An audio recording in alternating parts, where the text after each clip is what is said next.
Türkiye'də dəhşətli qətl hadisəsinin üstü 7 il sonra açıldı. 2018-ci il iyulun 10-da Muğlada vətəndaşlar zibil qabının içərisində torbada körpə tapıblar.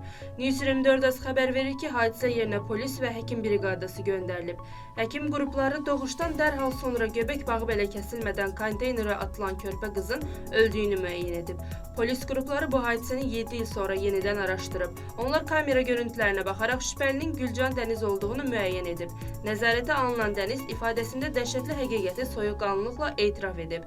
Qeyd edək ki, şübhəli olan ana Gülcan Dəniz və hadisədən xəbəri olduğu düşünülən əri İsmail Dəniz ədliyyəyə sövq edilib.